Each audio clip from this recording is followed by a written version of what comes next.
on the Udyr, what we can expect, and we might just see the rinse and repeat here from eStar, what we saw last series, Mazel, which is the Tristana, the Gragas, since it's open and available, and Rat and ShiauC will give them an option to just farming the lane.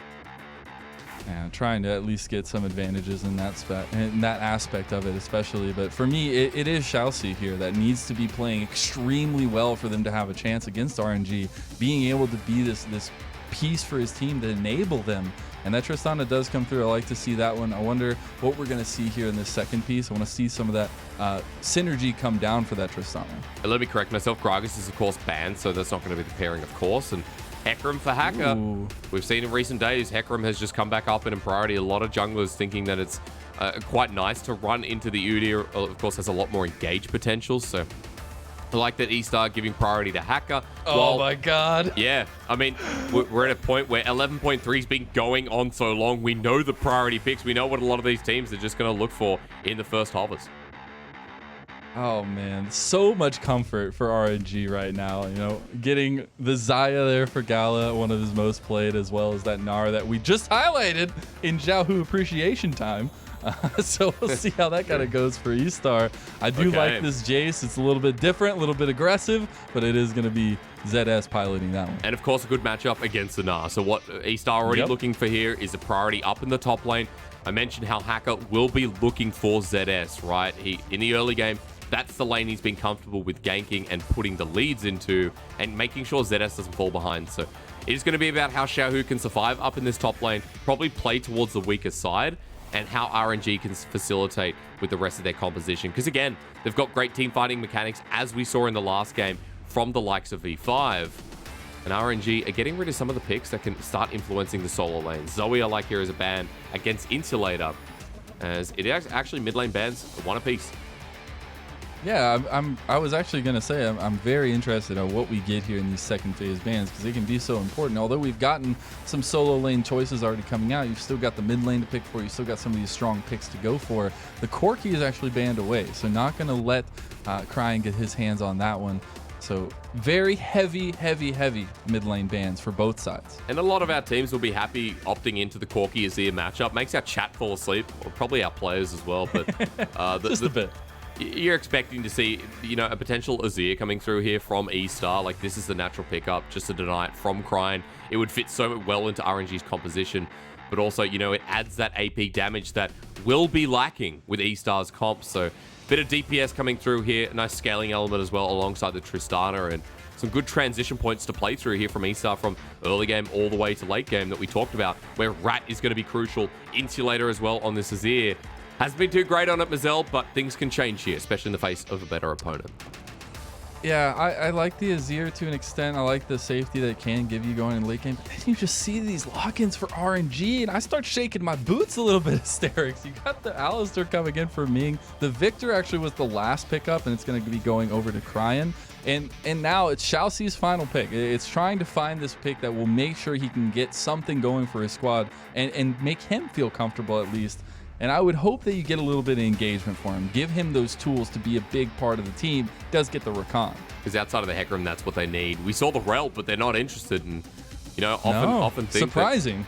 That, yeah, like the way ShiauC plays is different from a lot of our supports in our league. Like, Rel is the meta pick that made it all the way through the pick and ban phase, not picked up at all. And we get the Rakan instead. And you know, you were talking about RNG's composition. Like, we have great scaling here. We have the ability to play, you know, a bit of front to back with an Alistar, with a Gnar as well there, and some late game scaling threats in Gala and Cryin.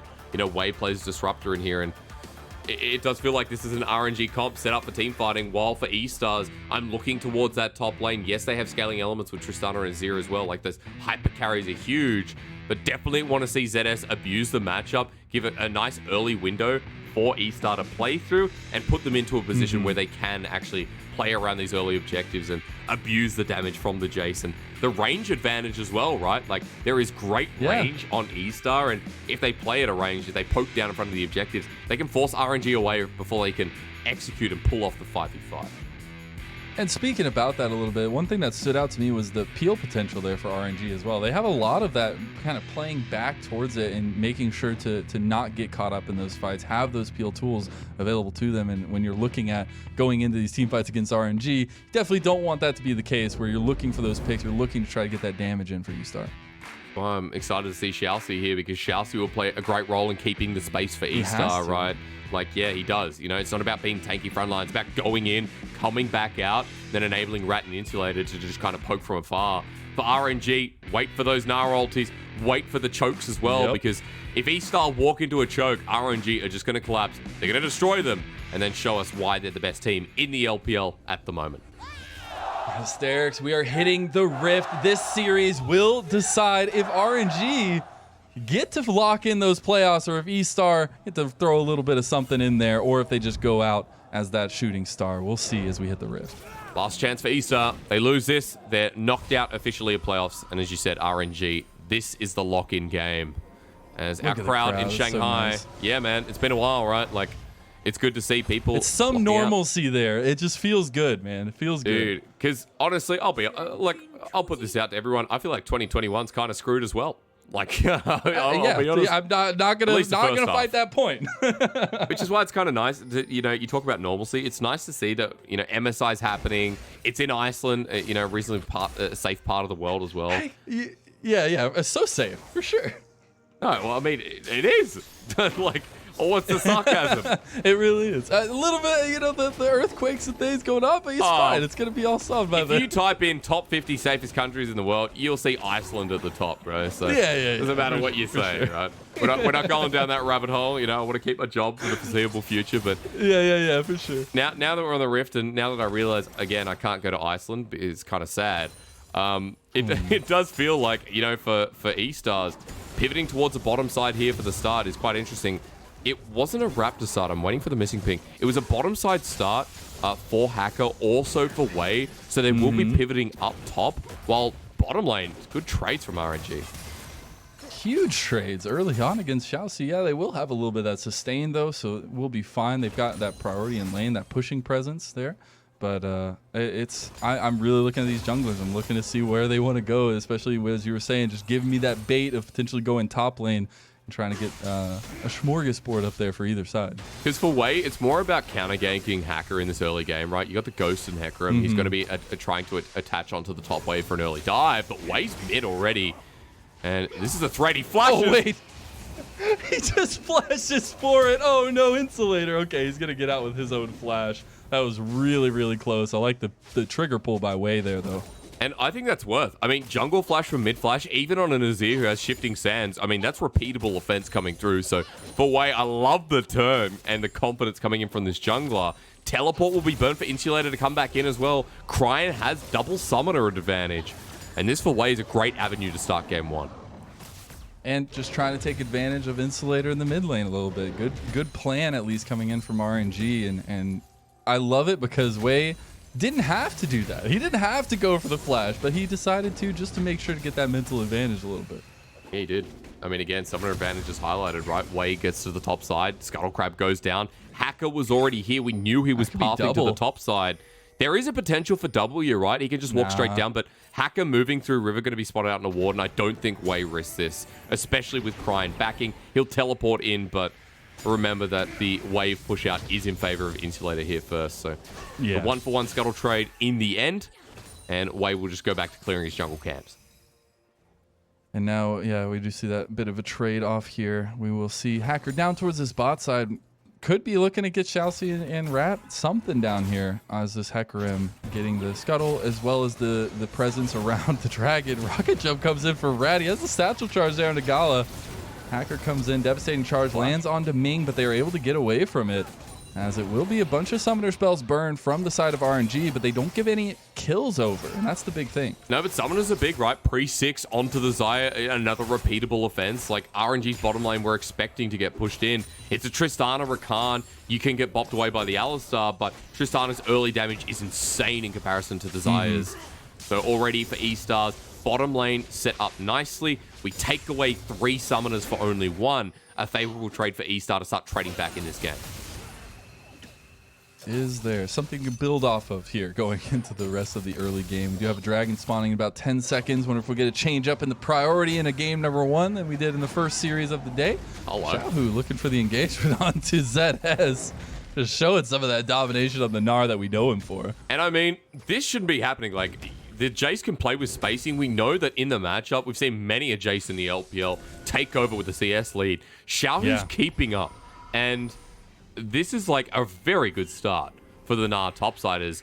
Maybe not because eStar are forcing TP and ShiauC's roamed. You cast or cursed him. No, he does have the double jump over the edge. Maybe I did. ShiauC was trying to head up here, but Xiaohu sniffs it out, gets out as well. Only having to burn that flash, but you know ZS was having to burn that one as well. Yeah, so flash for flash trade at the end of the day, you know, that was teleport burned by ZS. I think Xiaohu will do the same as you see coming in now. This is innovative though. Oh, they knew ShiauC was up there. They waited in the bushes, Hysteric. Luckily, he's Rakan. He does excellently use the blast cone to get over the wall, but does burn his flash. So we're just getting flashes across the board here, Hysterics. And we talked about this also in our region, that our supports will make these aggressive roams to the top side early in the levels. So ShiauC punished there, pathing up through his own jungle. That was really nice from Wei and Ming. They forced the flash out of the Rakan, who now has no summoners. And this whole early game has just been about forcing the summoners. Now we have to look and see which jungler can punish, right? Because we still don't have flash for Insulator in the mid lane, who's now level 6. We don't have one onto ShiauC, although it won't make too much of a difference. And Wei, his flash is almost back up and available again. So let's see if anything comes of it and if the early game can be heightened from some of these early summoner trades. We do have Hacker over there in front of the Dragon Pit, but Wei is nearby, about to have that flash bear slap as you were talking about. I wonder if we get a little bit of presence from these junglers down here towards this bot side as well. It does look like Hacker is going to go for a bit of vision, a bit of an invade here. See if he can find out Wei. See if he can see where the pathing is leading for Wei, as he does find the red. He is, but Wei's here, and you notice that mid lane has priority, so eStar feel confident with this, with Rat and ShiauC having the exact same. RNG don't want to give it up willy-nilly, though. Ming over the wall here. They do see them. He's doing it. Yeah, it goes over. The blast cone brings him with him. That's not a fight you necessarily want to go into, Ming, as he's going to be dropped down. That's that excellent follow-up here from eStar as they take first blood, and it goes to Rat. Unlucky blast code, yeah, being too far as you mentioned, and eStar just taking a quick kill. Nothing more to say than the fact that, you know, Ming was trying to get something on the return in case there are any stragglers, but eStar was still grouped up as a clump and waiting for him to overextend. And that also leads from first blood into first dragon for eStar, as they're going to start up that Cloud Dragon. Again, not necessarily the biggest priority, not necessarily the biggest win here for them, but at least they're trying to get some of that gold under their belt, trying to get some of that lead for themselves early on. First dragon of the game being Cloud. What solo are we going to get? Mountain or an Infernal coming through this game? Oh, some spiciness maybe. Hopefully. Yeah, maybe. Maybe's the key word there. I don't think a lot of our games recently have been revolving around the Soul. We actually didn't. I'm not even sure we saw one, apart from the Mountain Soul, actually, in game number 2. Yeah, we got that one Mountain Soul in the first one. So, a very different scenario, but your early objective is going to be traded off, of course, by Wei on the Udyr up in this top side, who is down in CS. From what we saw, you know, Hacker was farming up while Wei was kind of waiting for the play. I think more so the fact that timing has been suited here for Hacker, and once he gets Herald, as Wei now does, he'll be closer to that mark. I also want to point out that across the Rift, things are actually pretty even still. Even ZS. Yeah. Like, Xiaohu's playing this matchup really nicely, and ZS a level down, this wave will crash in. He should be able to catch up half of that. But man, the Gnar against the Jayce doesn't normally work like this. As here we go. They really want to punish him. They really, really do. That's going to be Onslaught of Shadows. Use the Devastating Charge as well. And it's a lot used to try and get Xiaohu. But now they have Wei following it up. This is the Flash Bear Slap comes in. Hacker's getting low. Hacker goes down to Wei. And Wei and Xiaohu following it up. ZS just tries to get something on a Xiaohu afterwards. ShiauC is caught as well, and this is going to be a slow burn. But all of a sudden, just like that, Hysterics, 3-1 in favor of the top dogs of RNG. It's a disaster. That was horrible. RNG's bottom lane as well. Remember that ShiauC roamed up. Ming didn't, so Gala and Ming can stay in lane. So much is given over for that trade, and what am I saying? Trade, man. Like, that's literally like giving someone a Pikachu for like a Palkia. As we look at this again, I mean, Xiaohu's getting dove. You can see Hacker's still going in, but ShiauC's pulling away. The coordination isn't there, and he gets 2 trades of hyper onto Hacker. Waze there is the response, and eStar's just not on the same page here with what they want to do in regards to that dive. It's sad to see, and you know, Xiaohu again, the hop was timed perfectly to hop over the horse, and now suddenly you've got a 2-0 Udyr. You've got one for Xiaohu too. It's an absolute blunderbath for eStars in this early game. I like that word, blunderbath. I like it. I'm gonna maybe have to steal that later on at some point. But the thing for me, it was a 2v3 Hysterics. Like, yes, it was a very awkward 2v3 with some of the health bars for eStar being a little bit on the lower end, but it was just that great execution coming out from RNG, the things that we've seen them do before, time and time again. I like your positivity. I'll be honest. eStars, that was not good. Come on! Like, you're fresh, and I know in the LPL, man, when I started, I was like, hey, everything is rose-tinted gold. It's great! Come on. Is. No. You're right. There are some great elements, but, you know, we've seen this a lot out of eStar. They're a team that can be quite reckless. They're a team that's not always on the same page. The reason that they're sitting, you know, 2-10, 2-9 in the standings, as even the top side, you look at what's happening. Like, that's a good trade from ZS. Xiaohu will go into Mega, though. He has Wei coveting over this lane, and he's going to get a bit of plating from this as well. ZS has to pay the respect of the dive with the Rift Herald in tow for this Udyr. That's really rough to just get pushed off the wave like this, especially in this matchup we were talking about. Now he just gets caught in between. He is going to be able to get away from that primary engagement from Wei. That Rift Herald is going to come down. Hacker right behind ZS. I don't know if they necessarily want to be here for the fight, but they want to be here for the defense.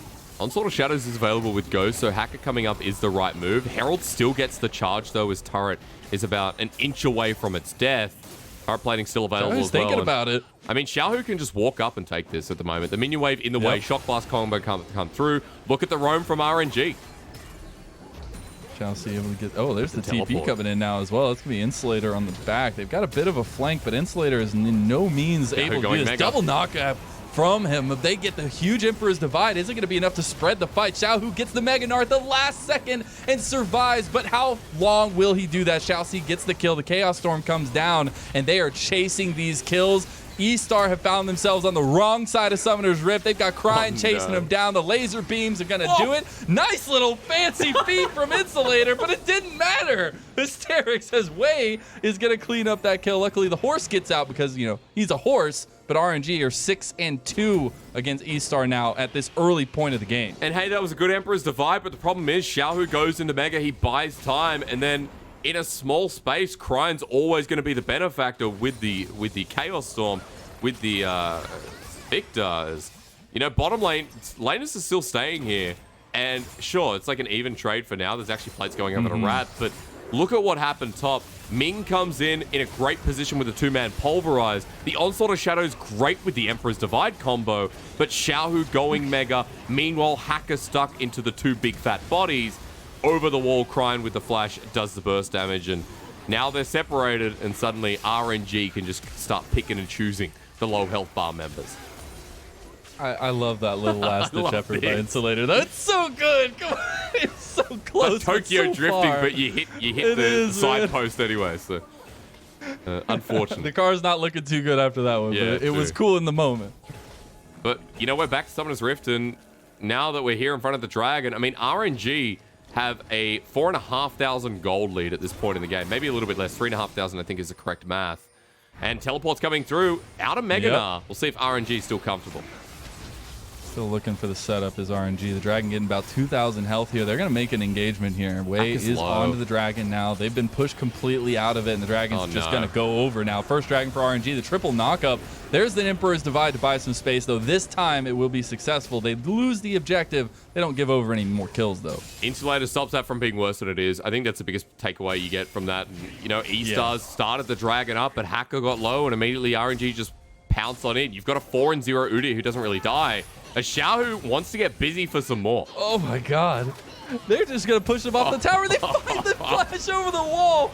Run, stun, flash, done. Why not? It's not stunning anymore. It's going to be so much of RNG's tools used, but it is so much pressure gained by them. They didn't care that they were still tier 2 tower. They didn't care that the team was all together. They went for the fight and they came out successful. And while eStar's composition is really good at using their ultis to keep RNG at an arm's reach, right now they're just being used to survive.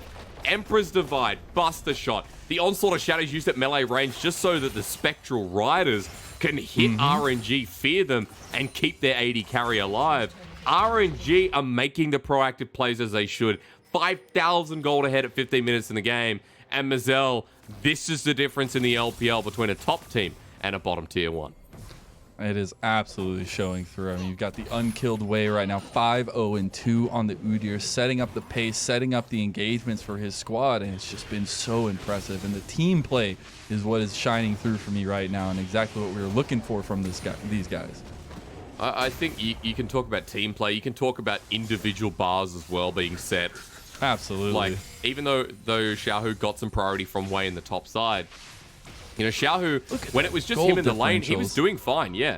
He got the solo first turret gold. That was after the fact, but Xiaohu's never been down in CS in this lane. I know the audience is pretty sick of us talking about him, but like, he's doing so well in this lane, a lane that the Jayce should be using the range advantage and winning out, as we've seen in most matchups. Xiaohu now pushing up to the inner turret. You can see because of that, the Rift Herald priority goes over yet again to RNG's Way. And even jungle diff, man, like, Way has also been on a force to be reckoned with, excuse me. He's an item and a half compared to an item for Hacker. And the Udyr's have been so good and so strong in setting this up. Rat is getting a little close to dying. That feather recall could be big as they're going to get that re-engagement on ShiauC. He does not survive very long. That was a bit of a misplay coming out. And it's going to be a kill given over to the carry here, Gala. Yeah, he starts making a response. Oh, goodness. There. They've overextended a little bit. They got ZS coming in. Gala's just going to sacrifice his life. Will be the sacrificial lamb there and does go down. Now the response, though. We've seen this again as Way just runs in, isn't going to fully commit there, as they do have a pretty strong squad to back him up. But still, RNG trying to capitalize. eStar actually get a good response, though. We have to look at what RNG's response, though, is, because the kill for the team that's behind, sure, that's great. Get some resources into Rat after you see the Blade Caller, after you see the Feather Storm and Gala knowing he was dead. But Xiaohu gets the turret, and eStars want to double down. The carousel doesn't stop turning down here on the bot lane. They're going to get this wombo combo off here. Ming is going to die here, more than likely to the satchel charge, and now the rocket jump comes in after the reset. Buster Shot is going to get Way out of dodge. He thought he had the damage potential, did not have it. We'll get the quick reset there for Way. Yeah, it's a tanky Udyr. You're not going to kill him with that Buster Shot, but at the very least, doubling down from eStar. I mean, I think I like the play, considering that ZS was back in the top lane. Xiaohu couldn't push any further into the inhibitor turret. It now just depends on what Cryin wants as he flashes. Oh, no. Does not have the flash follow, but look at the speed. Cryin just gets the laser beam, and Rat is gone. He's overextended, though. He's definitely made a wrong turn at Albuquerque, if you will, as Insulator is going to be able to get his first kill of the game. That was so American. I love it. I don't know where Albuquerque is, but I felt it, so... Thank you for at least getting it, right? I mean, Herald's going to get put mid in the meantime, though, and even though it's a trade coming down, they committed the teleport. That means Insulator's stuck in the bottom lane for now. Herald will get the charge, and look at the damage coming from range from RNG. Oh, my God. Yeah, they're trying to get that tower down. Actually aren't going to be able to pull it off, so don't get that tier 2 tower. Get a lot of damage traded back to them. They at least get that objective, trying a little bit closer to being down. And I would like to mention, Hysterics, we got a little spice. I don't know if we'll make it there. I don't know if we'll make it all the way, but we got Infernal Soul on the Rift.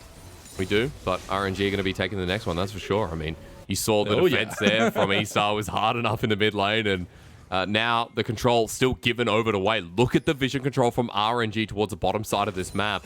It enables Xiaohu to continue pushing in because he's not playing with teleport. So I like that the position RNG's top laner in this bottom lane, while eStars are already giving up on this objective. They're deciding to put Rat towards the top side, try and find a turret.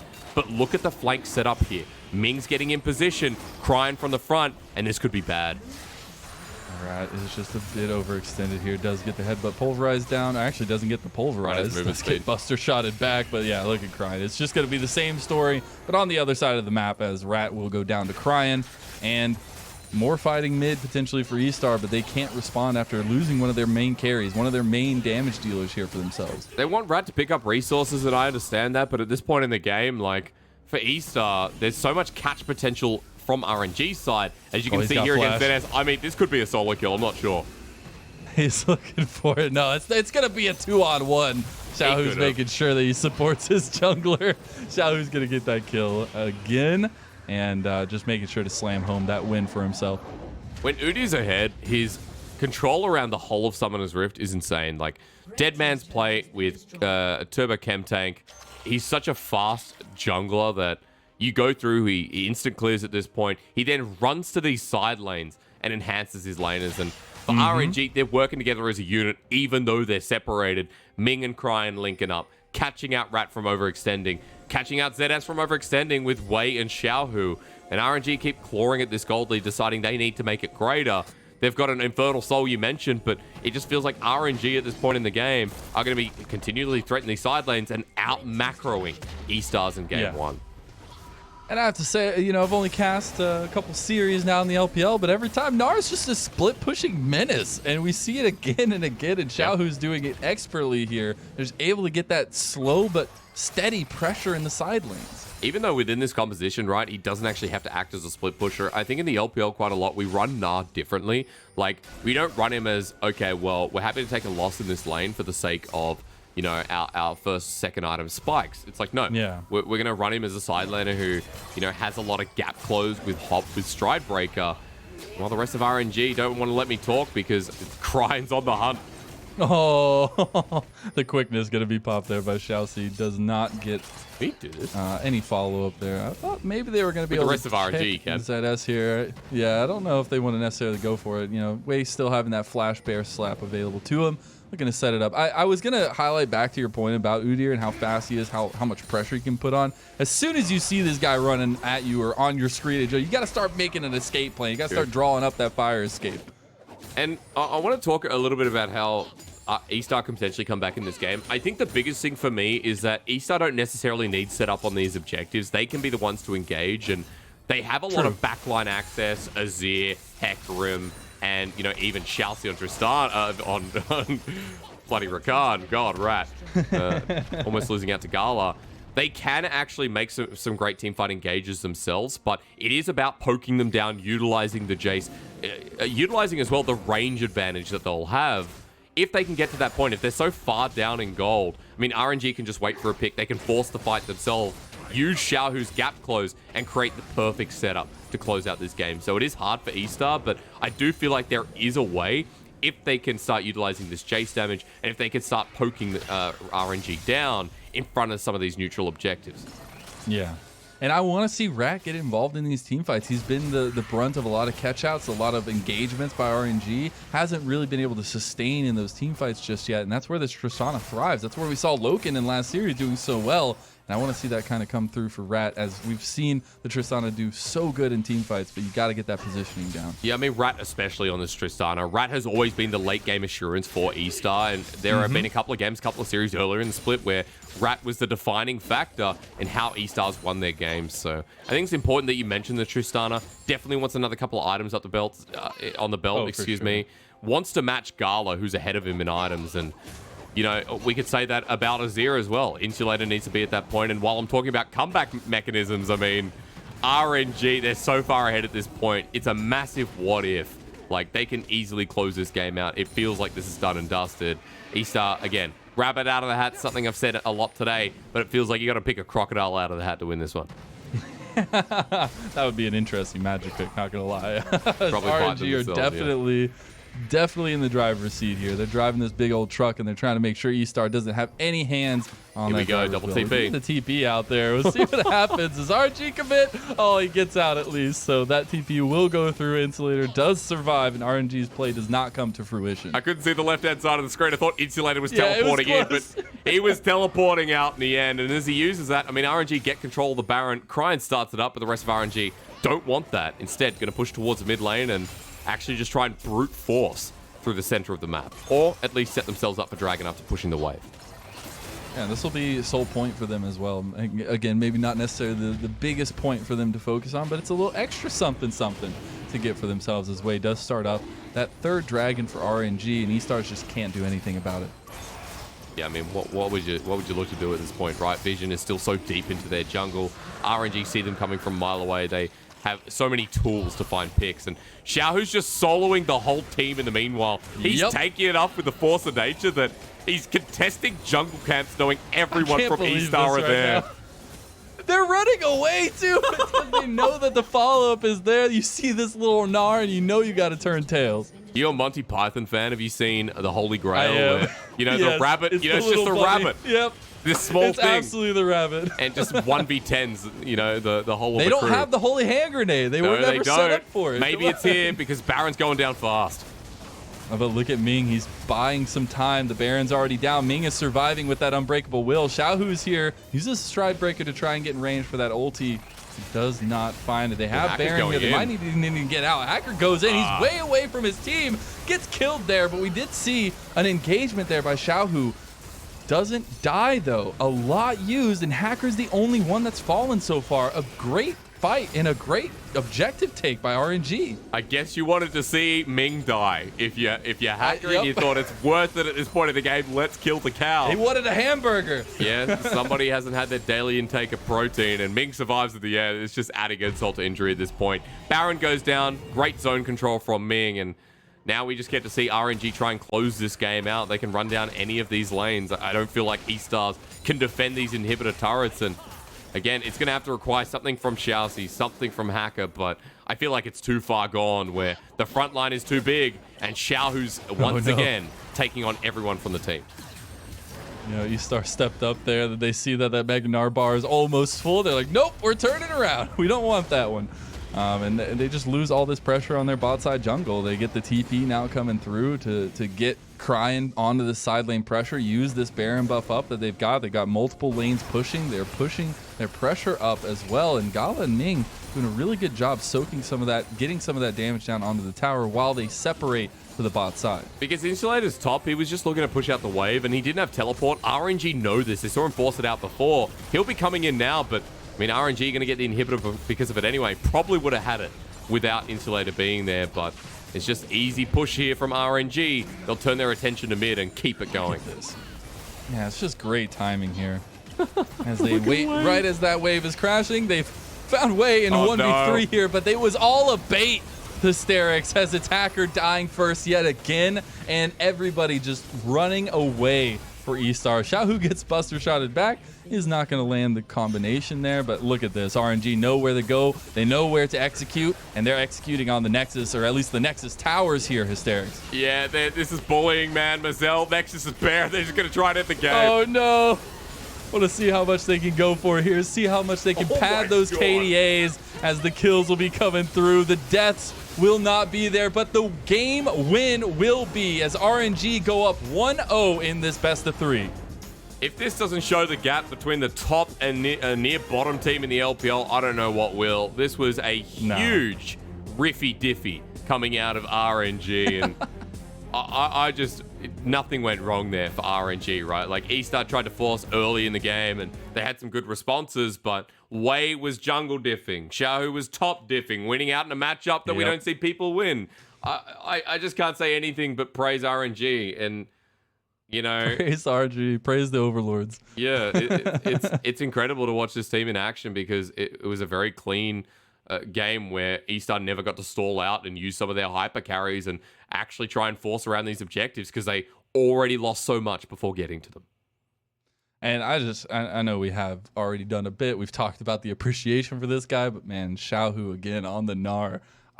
You can't stop it. Like, you talked about taking into a matchup that wasn't beneficial for him, didn't care about that, had all the pressure he could ask for, was getting a ton of help from Wei as well, who was very, very deadly on this Udyr. I mean, he was all over the place, being able to set up for his team, and it's just a great showing from RNG, exactly what we set out for them in the beginning, and as you said, just that tall task obviously still here for eStar. And what I love is, like, the priority on the Udyr first pick for a lot of these better teams. They know what it does, and I'm sure a lot of the audience and the other teams know what it does as well. But the biggest thing is when you know how to control jungle, when you know how to control the early parts of the map, at least early parts of the game, Udyr is just such a strong jungler. Is the fastest clear on the Rift as well. And it's like, well, Wei was always there for the counter gank because he's so mobile, he's so agile. He runs in, sets up his laner, burns a lot of summoners. And RNG, you know, through this jungler again, set up for success. And like, we could talk about Xiaohu for days. We could talk about how Cryin played the lane out well. He was stable. Mid at the moment really is a bit of an island, and I think mid is in the most poetic part it's been in many years.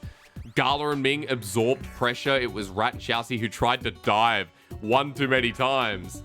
And it feels like eStar's dug their grave, and Wei decided to close the coffin at 27 minutes in. Just had a little hammer with some nails, make sure everything's tight in there. But the other thing for me was eStar were trying to get some pressure onto Xiaohu early. They got a couple ganks. They were trying to punish the Gnar in the top side against the Jayce, but it never worked out. And I have to say, you're looking at that gold graph on the screen. That's looking a lot like the mountain that eStar have to climb. Yeah, it's a tough one. One game away from getting eliminated in the LPL regular season. RNG 1 game away from securing playoffs, right? They win this next game. They're the first team in the LPL 2021 in this spring split that will be locked in 100% for playoffs. So if RNG lock it in with this series, I mean, it feels like it would be well-deserved. It feels like RNG could very well be that best team in the LPL. And Hysterics, that's where I kind of want to dive in and figure out where the response is, where the change is for eStar, because you had some of these comfort picks come out. You had some of these stronger, at least lane picks come out, but it didn't work out for you. So it was a lot of that team play, it was a lot of that communication coming through that I want to see cleared up. But how do you do that just in the span of a break between games? Unless you spice up draft and start going for some really off-meta picks, a really different composition. I mean, I don't think you can play through trying to expect you're going to get lane advantage in the top lane. You're going to beat out Xiaohu in a matchup that has been, you know, very Jayce favored. But as we saw there, you know, the Gnar plays at range. If ZS doesn't land anything, it doesn't matter. And we get to a point where, like, the hecarim's just not working out when it's behind. The hecarim's not working out when RNG have so many options for it. Like things like the Viktor. I mean, if you dive all in, like Viktor's really good at counter engage. Viktor's really good at building out choke spaces. And I don't know, man. I want to see innovative drafts, but it's a hard one for eStar when you consider that was just a difference in individual players across the Rift. It was a riffy diffy. It was a diffy in the Rift. All right. I love it. I love it. Diff. Definitely going to have to coin that one. Hysteric says it's a good one. But we are going to send it to a little break here, though, before we do get into game number 2. Hopefully, eStar can find some of that light before it does go out for their shooting star. We'll see RNG can take it to the playoffs after.